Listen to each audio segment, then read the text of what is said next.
দেখো সা রে সা রে গা রে, শুনে নাও, একটু শুনে নাও। সা হচ্ছে, রে হচ্ছে, আবার সাতে ব্যাক করে আসছে, তারপরে রে, রে হচ্ছে, গা হচ্ছে, আবার রেতে ব্যাক করে আসছে। এইভাবে করো।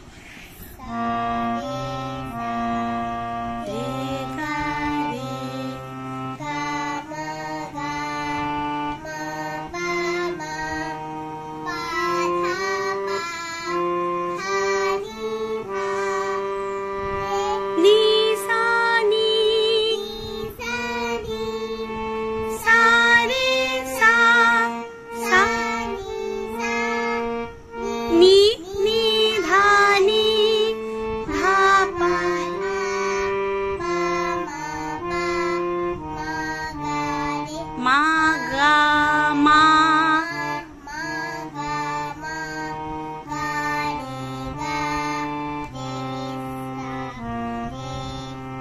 সা নি সা,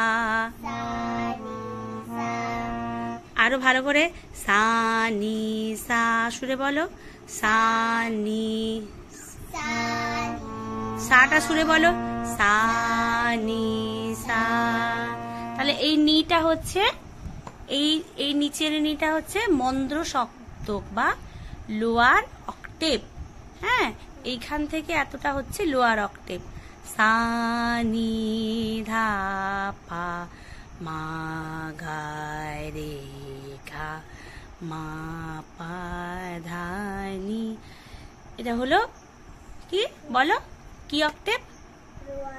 লোয়ার অক্টেভ বলো। বাংলাতে বলা হয় মন্দ্র সপ্তক। আর এইখান থেকে যে হলো সা রে গা মা পা ধা নি, এটা কি অক্টেভ? মাঝখানে মানে মিডল। বাংলাতে কি বলা হয়? মধ্য সপ্তক। অক্টেভ হচ্ছে সপ্তক, তাহলে মধ্য সপ্তক। আর এখানে সা রে গা মা, মানে এইখানে যেগুলো যাচ্ছে ওগুলো কি কি অক্টেভ? এটা ওপরের দিকে যেগুলো হচ্ছে আপার অক্টেভ। কি বাংলাতে কি বলা হয়? তার সপ্তক। তাহলে মনে থাকবে। সুন্দর করে প্র্যাকটিস করবে। আকার দিয়ে একবার করে শোনাও আমাকে। আ করো সুন্দর করে। দাঁড়ান, বেলো করে দিই, করো বড় করে। হা করো, আরো সুরে। আ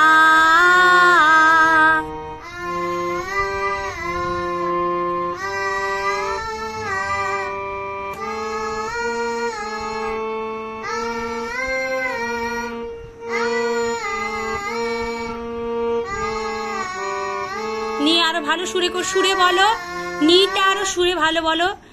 নি নি নি নি না, নিটা সুরে বলো না।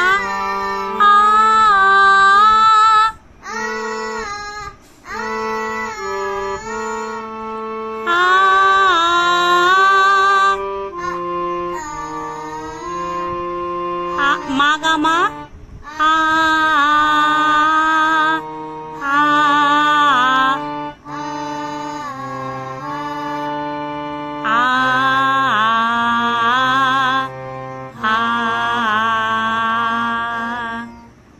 Very good.